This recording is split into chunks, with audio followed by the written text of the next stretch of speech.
Assalamualaikum warahmatullahi wabarakatuh. Jumpa lagi dengan saya, Syarif Bima.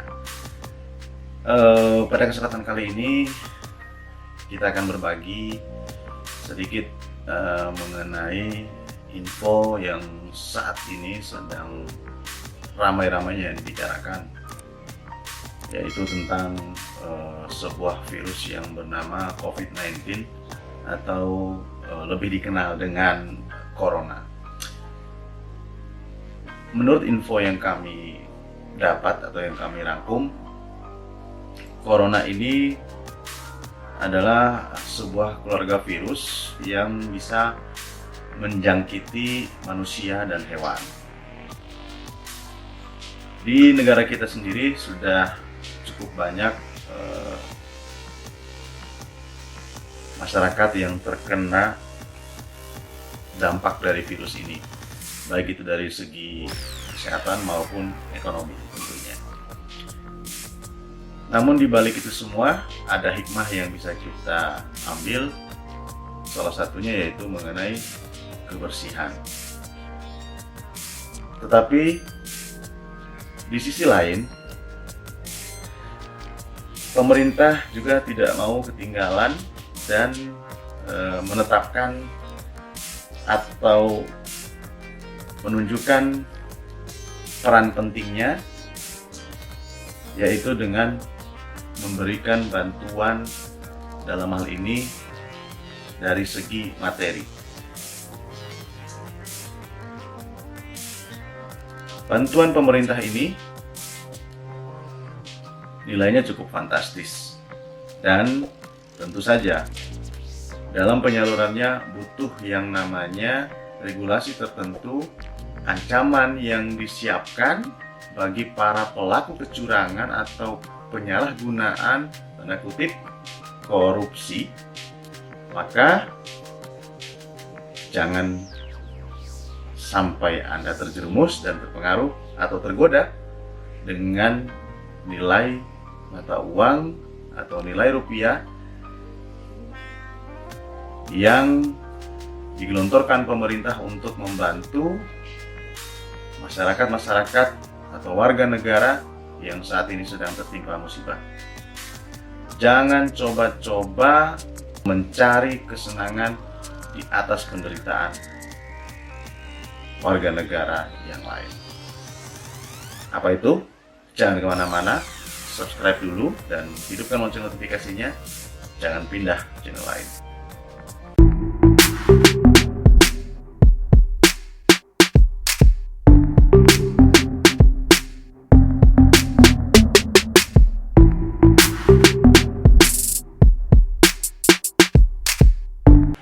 Baru-baru ini pemerintah khususnya di daerah Provinsi Jawa Barat di beberapa kabupaten sudah, dan juga di beberapa kabupaten lain dan provinsi lain sudah menerapkan PSBB. Semua itu tentu saja berkaitan erat dengan wabah COVID-19 yang saat ini sedang merajalela di negara kita. Tetapi pada video kita kali ini, kita tidak akan membahas hal itu lebih jauh, namun kita akan lebih spesifik membahas mengenai ketentuan atau regulasi yang mengatur tentang korupsi dana penanggulangan Corona. Bagi Anda yang mengetahui atau sedikit tidaknya memahami jumlah yang digelontorkan oleh pemerintah, jangan coba-coba untuk main-main, karena ancamannya pun tidak main-main. Dalam penanggulangan virus Corona atau COVID-19 ini, pemerintah melalui Menteri Keuangannya, yaitu Ibu Sri Mulyani, menggelontorkan atau menyiapkan dana yang nilainya cukup fantastis. Dana ini dialokasikan melalui dana alokasi khusus dalam bidang kesehatan serta bantuan operasional untuk pencegahan dan penanganan virus COVID-19 atau Corona ini. Data terbaru yang kami rangkum dana itu nilainya mencapai dengan kurang lebih 19 triliun rupiah. Hal tersebut diatur dalam Keputusan Menteri Keuangan nomor 6 tahun 2020 tentang penyaluran dana alokasi khusus bidang kesehatan dan dana bantuan operasional kesehatan dalam rangka pencegahan dan atau penanganan virus corona atau COVID-19 yang berlakunya itu mulai tanggal 14 Maret lalu. Tentu saja nilai yang cukup fantastis ini akan banyak dilirik oleh tanda kutip orang-orang yang cenderung ingin menguntungkan diri pribadinya. Maka dari itu saya atau kami menghimbau, buanglah jauh-jauh pikiran itu, karena Ketua KPK sendiri dalam hal ini yaitu Bapak Firly Bahuri sudah menyatakan pihaknya atau dalam hal ini KPK akan melakukan pengawasan langsung terhadap pemberian atau penyaluran dana oleh pemerintah untuk menghindari adanya penyelewengan. Pengawasan yang dilakukan KPK bertujuan agar pemerintah pusat dan daerah dapat menggunakan anggaran secara efektif dan tentunya bebas dari penyelewengan. Jangan sampai anggaran bencana ini dikorupsi oleh oknum yang tidak punya empati dan mementingkan dirinya sendiri.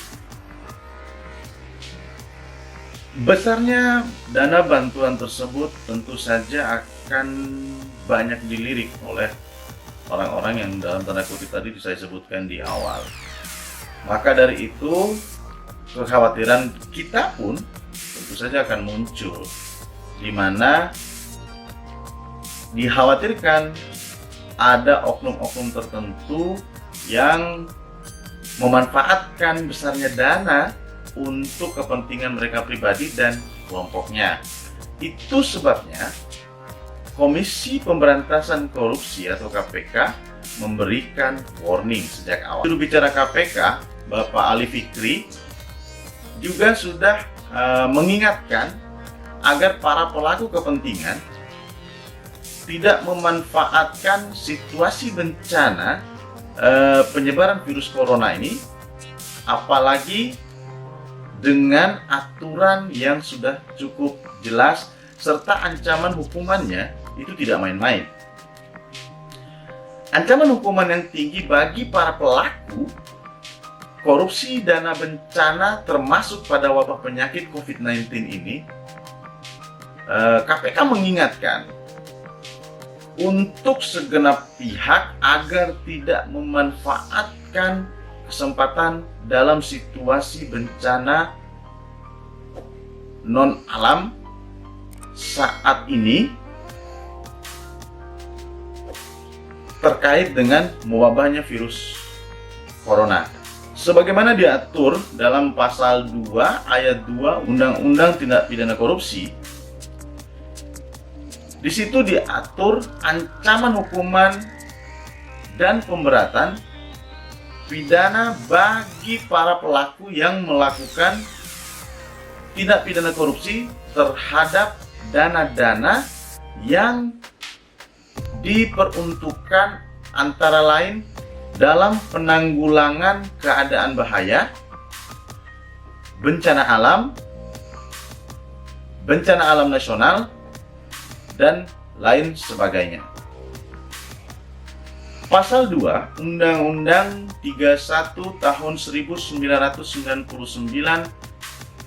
tentang pemberantasan tindak pidana korupsi sebagaimana sudah diubah dengan Undang-Undang nomor 20 tahun 2001 menyebutkan pada ayat 1-nya, yaitu setiap orang yang secara melawan hukum melakukan perbuatan memperkaya diri sendiri atau orang lain atau suatu korporasi yang dapat merugikan keuangan negara atau perekonomian negara dipidana dengan pidana penjara seumur hidup. Maka dari itu, hati-hatilah. Atau dengan pidana penjara paling singkat 4 tahun dan paling lama 20 tahun. Dan denda paling sedikit 200 juta rupiah. Sementara pada ayat 2-nya, dalam hal tindak pidana korupsi sebagaimana dimaksud pada ayat 1 tadi, dilakukan dalam keadaan tertentu, maka pidana mati dapat dijatuhkan. Wow, serem ya. Jadi bagi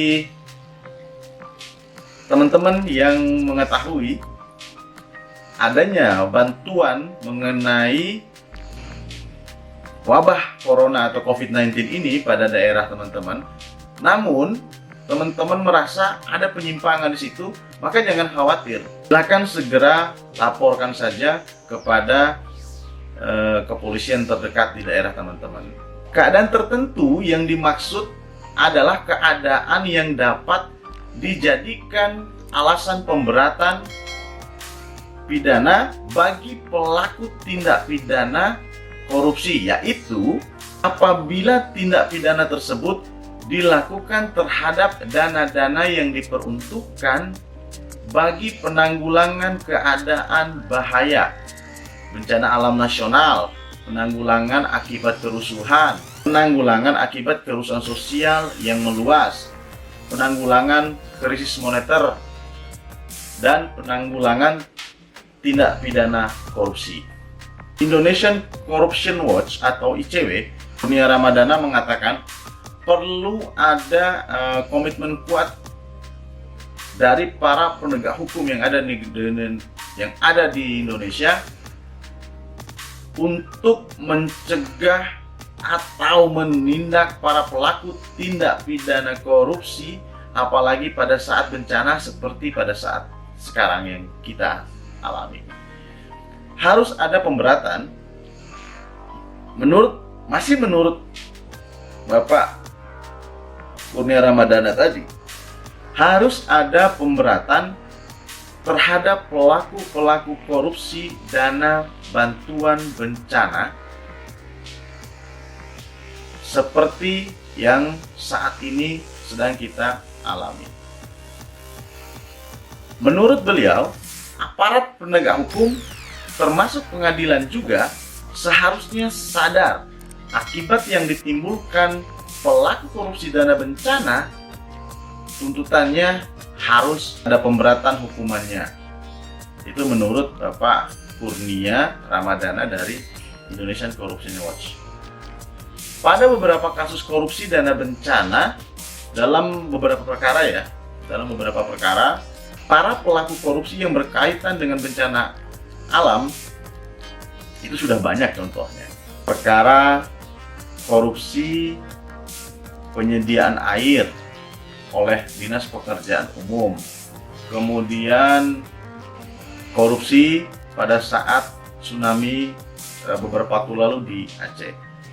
Video ini kami buat hanya untuk saling mengingatkan agar teman-teman yang tergiur dengan besarnya nilai bantuan, buanglah jauh-jauh perasaan atau pikiran yang akan membawa efek atau dampak yang sangat buruk bagi teman-teman semua. Dan bagi rekan-rekan yang lain yang mengetahui adanya penyimpangan, jangan ragu, segera lapor pada polisi setempat atau gugus tugas pemberantasan atau pencegahan dari COVID-19 ini sendiri.